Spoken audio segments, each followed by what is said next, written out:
welcome all of you to the Federalist Society's faculty conference. I'm Lee Liberman Otis. I'm the director of the faculty division, and you probably have met Aaron Sheely and Barrett Young, who are both back there, in case you need anything or want to talk to us about anything. And I am going to leave matters at that and turn things over to Larry. Right. Well, it's good to be here, and I'm going to try to be moderate today as the role of moderator. I'm going to give really quick introductions of everybody, and then we're going to proceed with Mike first, and then Barry second, Tim third, and Garett fourth. Mike Levine is going to start out with a kind of overview talk. He has been just about everything, so I don't want to take the next half hour to introduce him, but he's been an airline executive, taught at several law schools, taught at several business schools, dean of at Yale, and he comes at this from several different perspectives. Tim is a law professor at Chapman, and formerly was an advisor in Congress for Tsongas, is that right? And Barry is my former colleague from George Mason, but he's been since then at several law schools and now at NYU, and a renowned expert in bankruptcy. Garett Jones is a professor of economics at George Mason, and you are affiliated with the Mercatus Center, is that right? Okay. So without any further ado, so that we can have plenty of time to talk, I want to turn it over to Mike. Good morning. This is going to be a breathless tour of the problem of how to deal with large distressed firms that are unable to meet their contractual commitments. And I'm stating it that generally because the problem shouldn't be thought of as a bankruptcy problem per se. Bankruptcy is simply a technique. You have, and the reason I'm going to talk about large distressed firms is because small distressed firms typically don't present the economic, political, or other problems. The government has organized a way to deal with those that is, in general, relatively non-controversial. The problem is when the firms get to be very big. So, again, doing this as a quick tour, let's think for a little bit, for a moment, about what the objectives and considerations are. If you were the great social designer in the sky and you were trying to figure out how to deal with very large firms that can no longer meet their contractual commitments and are on the verge of failure. First, and probably most obvious for this audience, you're concerned about economic efficiency. On the operating level, you don't want to throw good money after bad. If this firm is destroying value, letting it keep running and destroying value is clearly not doing the society a whole lot of good. The second is there's capital reallocation issue. There's capital committed to the firm, some of which is movable, and you would like to move it to a place where it could do more good than it's doing in the firm where it is now. The third set of issues is, in a way, the nub of the political problem and an economic problem as well. There are firm-specific commitments that all sorts of ancillary folks make. The workers who bought houses near the factory, the suppliers who build plants that supply, in particular, parts or other things that are not as useful somewhere else as they are to this firm that's in distress. There are all sorts of, typically this is not a cash problem. These are either physical assets or human capital that will be very specific to the kind of activity that the firm is engaged in, and shutting down the firm disrupts those investments and so it means it has an impact beyond the people in the firm and the investors in the firm. And finally, you're interested in transactional efficiency.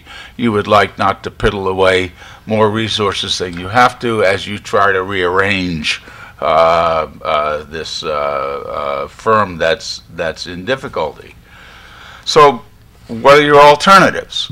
Well, first, what we do for smaller firms that can't meet their commitments and that don't seem to have any operating prospects going forward is we liquidate them. And the only issue is the priority issue. That is, you try to reduce the firm to cash, and then you pass out the cash, and there's a priority order. The bankruptcy law basically sets out in advance what the priority order is. People can make their contractual adjustments in advance when they make commitments to the firm, and liquidation works just fine for small firms. If you start thinking about General Motors, liquidating General Motors is a really big deal. If you're thinking of in terms of the criteria I've just described, parts of GM probably can operate profitably, and parts of them can't.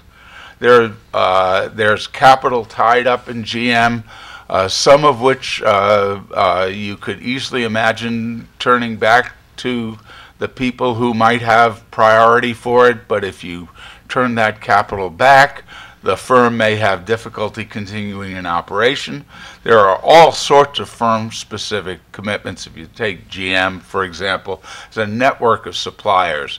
There's a whole bunch of geographic commitments that have been made down to the municipal bonds that might have been involved in financing a location in order to attract GM to it. And the potential transaction costs are enormous. So from that standpoint, liquidation is a bit of a problem. You are trying to preserve the going forward value in GM, and that's what all this stuff is about currently, about which brands you will keep and which dealers you will keep and so on.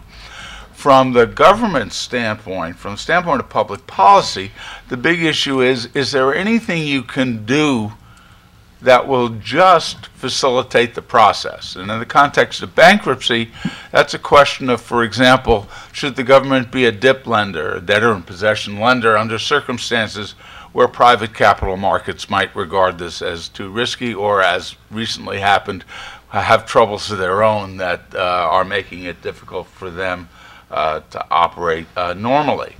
The next thing, and the biggest political issue, is what do you do with all these firm-specific investments? You have a bunch of people who, by the way, know how to organize themselves politically, whether it's the state of Michigan or the city of Pontiac, or whether it's the UAW, or whether it's the National Automobile Dealers Association or whoever else. All these people with specific commitments to a GM, and I'm just using GM as an example, all these people are politically very involved. When you try to protect, if you try somehow to start adjusting those interests, you would get the government, you would and do get the government very far into specific policies relating to the firm, because what protects the firm's specific investment is skewing in some way or another the way you operate the firm or the way you dismantle the firm in order to protect one interest or another. And this is a, to say the least, a very fraught sort of process. This occurs both at the business level and at the personal level. That is, businesses like parts suppliers and dealers, or 8,000 people living in Pontiac, Michigan, or whatever, who used to work at plants, bought houses, did all sorts of things, and, for example, may well have postponed or avoided investments in education and are now 53 years old. Excuse me, I violated the first rule, which is turn off your cell phone.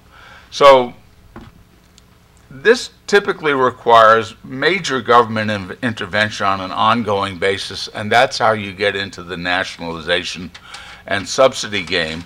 And what we know about those sorts of things is that they require very significant expertise, they impose enormous transactions costs, and the crux of the problem is political. The bigger the firm, the less likely it is that ex ante arrangements will be honored, and the more likely it is that what the government does in trying to, quote, mitigate the damage will create damage somewhere else. Okay? So the real question then becomes, what's the least economically damaging outcome that can be sustained politically? And that's, I admit, not, you know, that's not the sort of thing people will go to the barricades for. But it is, I think, the reality of the problem. Because designing a perfect chapter, you know, variation on Chapter 11 that is politically unsustainable is an exercise that you may find intellectually satisfying, but is unlikely to produce much in the way of social utility. And designing something that satisfies the maximum number of political groups, that is, of organized specific investors, if you will, people with firm-specific relationships, is unlikely to be economically efficient. And that leaves you, this mess leaves you with a final question as well, which is, what role does political morality play? At what point do you start making these decisions based on your own view of the moral commitment that the government owes various kinds of people, and what you're willing to pay to see those satisfied?